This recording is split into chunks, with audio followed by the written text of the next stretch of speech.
selamat datang di Waifu. Masih bersama dengan Aika Yui nih guys. Hari ini kita akan bahas ceritanya So Choo Hyun dari manhwa Tomb Raider King. Tak perlu berlama-lama, langsung aja ya guys ya.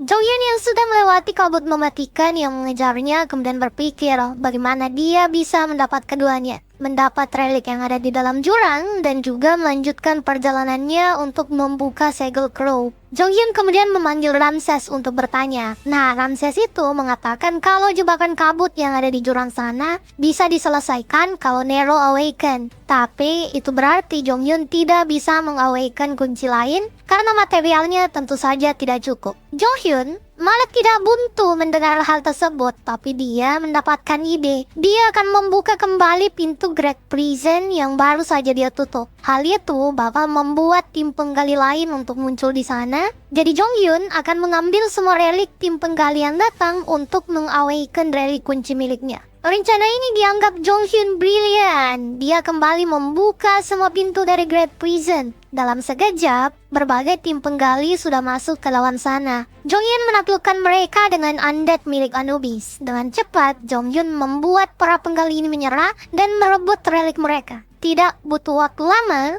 Jong Hyun berhasil mengawaken Nero. Tapi, itu tentu saja belum selesai. Jong Hyun sekarang ingin mengawaken kunci lainnya. Jadi dia terus memancing orang-orang ke sana. Tapi siapa sangka, tidak lama kemudian, Jong Hyun malah bertemu penggali dari Pandora yang masuk ke dalam Great Prison. Pria yang ada di depan Jong Hyun ini ternyata pasukan Pandora yang memegang relik Loki. Loki dan tuannya sangat marah pada Jong Hyun karena di makam utama Perancis dulu, Jong Hyun lah yang mengalahkan Loki di sana. Saat pertarungan mereka dimulai, Loki bisa bertarung dengan maksimal karena Jong Hyun tidak membawa relik Heimdall. Makanya, Jong Hyun meningkatkan jumlah pasukan dengan menggunakan Anubis untuk melawan Loki. Perang ini menjadi skala besar, tapi Jong Hyun tidak punya pilihan lagi. Serangan dari Loki juga sangat berbahaya. Serangan ini hampir merusak Muramasa. Miller yang ada di sana memperingatkan Jong Hyun kalau mereka sekarang jauh dari tujuan utama untuk menyelamatkan Crow. Nah, untuk pihak Pandora, mereka memang terjepit, tapi mereka memiliki jalan keluar dengan mengaktifkan relik rahasia yang mereka bawa. Sebuah cahaya kemudian menutupi langit yang ada di sana. Relik yang digunakan Pandora sekarang adalah sebuah relik batu suci. Relik tipe ini melemahkan Ilya yang hanya menggunakan relik tipe demon. Hal ini menjadi gawat karena bukan cuma Ilya.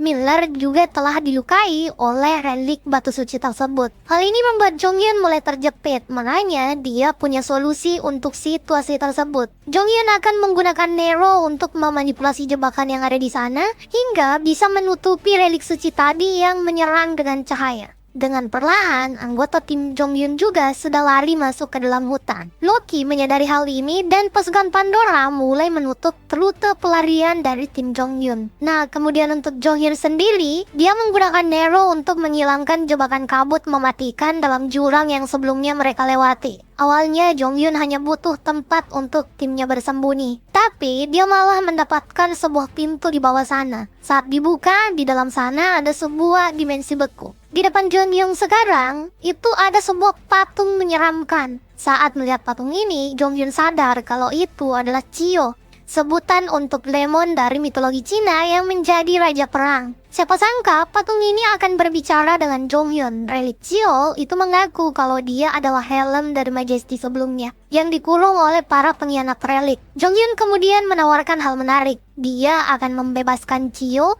selama Chio menurutinya. Karena bagaimanapun menurut Jong Hyun dia akan menjadi Majesty berikutnya. Chio ternyata tidak langsung setuju. Dia memberikan Jong Hyun sebuah tes untuk mencairkan dimensi buket tersebut. Dan jika dia berhasil, belum tentu juga Chio mau membentuk kontrak dengan Jong Hyun. Bahkan, jika dia melihat Jong Hyun tidak layak, Chio akan melahapnya tanpa ampun. Jong Hyun malah tersenyum dengan perkataan tersebut. Nah, balik lagi ke tempat tim Jong Hyun sendiri, mereka itu masih diburu oleh relik suci yang menembaki pepohonan hutan. Tidak lama kemudian, mereka ditemukan oleh Loki. Loki sempat bertarung dengan Miller yang ada di sana, di mana Miller sempat unggul. Tapi tidak lama kemudian, Miller dan seluruh tim Jong Hyun disudutkan saat Loki berubah menjadi Hydra. Di tengah pertarungan yang tidak menguntungkan bagi tim Jong Hyun ini, tiba-tiba Jong Hyun datang dan dia tengah memegang sebuah topeng. Topeng yang dipegang Jonghyun ternyata datang dari relik Chio. Dia sudah menyelesaikan tes dari Dewa Perang mitologi Cina tersebut. Kemudian Chio memutuskan untuk mengikuti Jonghyun. Syaratnya lumayan unik. Dia tidak menerima menjadi budak Jonghyun. Dan Jonghyun harus selalu sopan padanya. Hal itu tidak menjadi masalah bagi Jonghyun selama dia bisa mengendalikan relik super kuat. Jonghyun tanpa basa-basi itu menggunakan topeng tersebut. Dia langsung diselimuti sebuah armor hitam dengan ornamen merah. Nah, Loki mengatakan dia akan melahap armor tersebut. Anjay, pede banget bang. Nah, tapi saat menerjang, Loki malah kesakitan. Jonghyun ternyata itu bisa mengendalikan kabut mematikan yang bisa terus menyerang. Hal ini membuat Loki mundur dan sekarang berubah menjadi kelelawar untuk kabur. Jonghyun mengejar Loki hingga di tempat pasukan Pandora. Kabut yang dikendalikan Jonghyun menyerang pasukan Pandora tanpa belas kasihan. Jonghyun tinggal memiliki satu masalah untuk sekarang, yaitu relik suci di hadapannya yang susah untuk dia taklukkan, bahkan dengan kekuatan relik Chio. Jonghyun yang fokus menaklukkan relik batu suci membuat anggota timnya menjadi kehilangan fokus karena juga khawatir Sol dan Miller bahkan diserang telak oleh Pandora dan juga Loki. Untung saja, di momen yang menegangkan ini, Jonghyun sudah berhasil mengalahkan relik batu suci tadi dan bergegas ke arah timnya.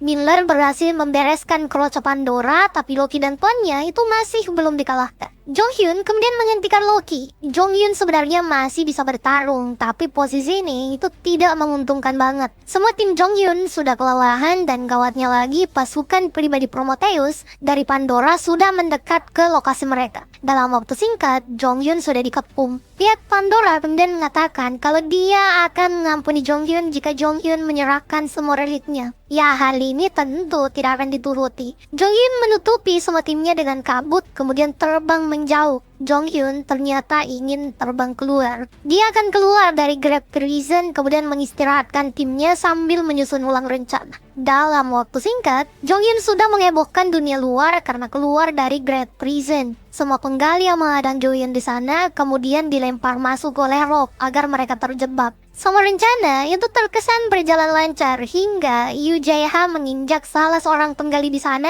dan malah menarik Jae-ha masuk kembali ke dalam Great Prison. Mas Jae-ha, ada aja gebrakannya. Jae-ha yang terjatuh sempat akan diselamatkan oleh Rob, tapi Rob ternyata juga tidak berhasil. Mereka berdua kembali jatuh ke dalam Great Prison. Jae-ha langsung akan dijadikan sandera oleh pihak Pandora. Untung saja, Rob tuh punya naluri bertarung yang lebih baik. Dia pun berusaha menyelamatkan Jae-ha. Tapi, ya namanya Jae-ha memang tidak beruntung. Dia dan Rob yang sudah bersusah payah ingin keluar dari Great Prison malah tidak bisa melakukan hal tersebut. Jonghyun menutup Great Prison tanpa menunggu Yu Jae-ha. Hal ini membuat Jae-ha terjebak dengan pasukan Pandora di dalam Great Prison. Celakanya lagi, Jae-ha dan Rob malah terikat dengan Loki yang sudah berubah menjadi batu. Tidak lama kemudian, Jae-ha dan Rob sudah mendarat. Loki sempat membujuk Rob untuk bergabung dengan Pandora. Ya tentu saja, relik paling setia Jonghyun ini tidak ingin melakukan hal tersebut. Loki kemudian langsung berubah menjadi kerang dan menggigit Rob. Tidak lama kemudian, pihak Pandora juga muncul dan melihat luka Jae-ha sudah sembuh. Saat Jae-ha bangun, dia langsung dihajar oleh master dari Loki. Jae-ha disuruh menghubungi Jonghyun untuk kembali membuka Great Prison. Tapi, hal itu tentu mustahil untuk dilakukan. Saat Jae-ha dihajar, dia juga kemudian sadar kalau dia mengenal pria yang ada di depannya. Master Loki ini adalah kaki tangan milik Pandora bernama Ronnie Hansen. Pria ini adalah orang yang mengawasi Yu Jae-ha di kehidupan yang lalu setelah tim Jonghyun berakhir. Ronnie lah yang terus membawa relik untuk direstorasi oleh Jae-ha hingga Jae-ha bekerja tanpa henti. Namun, di ujung hidup Jae-ha dia membongkar satu hal mengerikan. Pandora ternyata tengah membuat relik dengan mengorbankan nyawa manusia. Ingatan Jae-ha yang kembali ini membuatnya muntah dan lagi-lagi pingsan. Ronnie yang masih marah pada Jae-ha kemudian masih ingin menghajarnya. Tapi karena dia yang menginginkan Jae-ha sebagai sandera, dia hanya mengurung Jae-ha. Sebenarnya, Jae-ha ingin diinterogasi lebih lanjut oleh pihak Pandora, tapi mereka juga tidak punya waktu. Karena Loki merasakan kalau relik Dewa Nordik sedang berada di dekat mereka. Makanya, Ronnie membagi timnya, sebagian mengikuti Loki untuk memburu relik Dewa Nordik, sebagian lagi untuk mengawasi Yu Jae-ha. Tidak lama kemudian, Jaeha sebenarnya sudah sadar, dia hanya menunggu momen yang tepat untuk kabur di sana. Kemudian,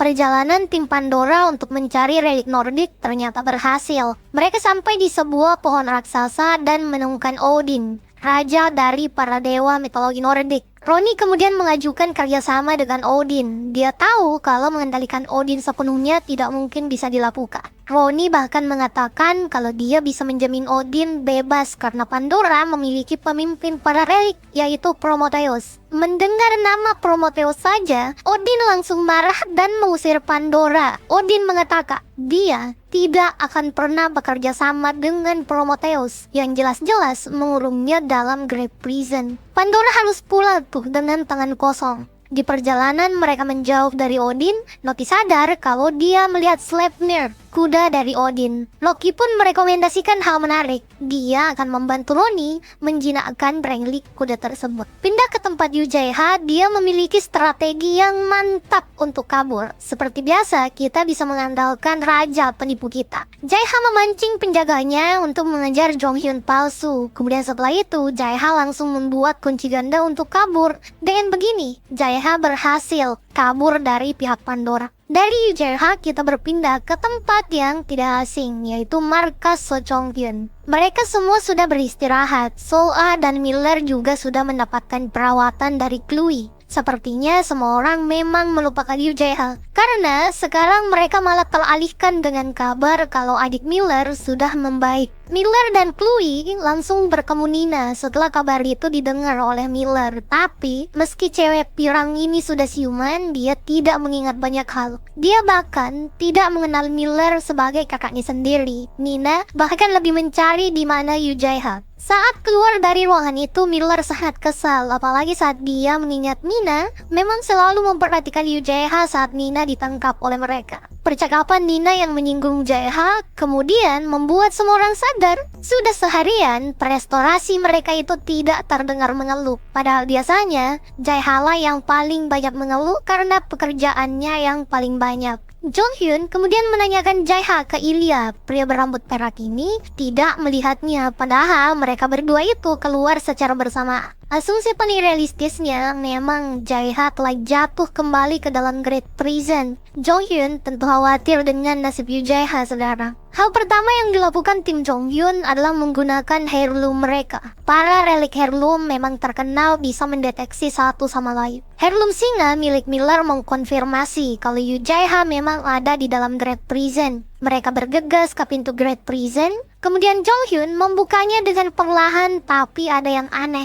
Heirloom singa mendeteksi Jaeha bergerak dengan cepat. Saat mereka semua bingung, sebuah cahaya keluar dari pintu Great Prison. Itu adalah sebuah relik kuda dan di sana sudah ada rope yang mengikat Jaeha. Jonghyun dan timnya yang melihat hal ini langsung melakukan pengejaran menggunakan kuda iblis milik Ilya. Tapi mereka itu tidak bisa mengejar. Menurut Jonghyun, hal ini memang akan sulit karena kuda yang terbang di depan mereka adalah Gleipnir, kuda yang ditunggangi oleh Odin. Jonghyun kemudian mendeteksi kalau di sana ada rope. Makanya Jonghyun tuh memerintahkan rope untuk melepas Gleipnir kemudian membawa Jaeha kembali. Saat Jaeha sudah aman, Jonghyun langsung mengejar Gleipnir dengan relik yang lebih cepat, yaitu Gungnir. Jonghyun yang bergelantungan di Gungnir dengan mudah bisa mengejar Gleipnir. Dari semua kekacauan yang telah terjadi, Pandora menjadi tempat yang paling sibuk. Eve Rockford mendapatkan berbagai laporan yang memusingkan, mulai dari permintaan menjinakkan Gleipnir, pasukan yang berkurang untuk menjaga Great Prison, kemudian para direksi Pandora yang sedang mengamuk. Eve yang tidak mendapat kabar dari Prometheus itu makin pusing akan semua itu. Tapi dia tetap datang ke ruang direksi untuk memulai rapat. Di dunia luar, Gleipnir yang membuat kekacauan coba dilumpuhkan oleh pihak Pandora. Tidak lama kemudian, dari langit terdengar sebuah gemuruh. Ya, benar sekali. Itu adalah Jonghyun. Dia sedang meluncur menggunakan Gungnir.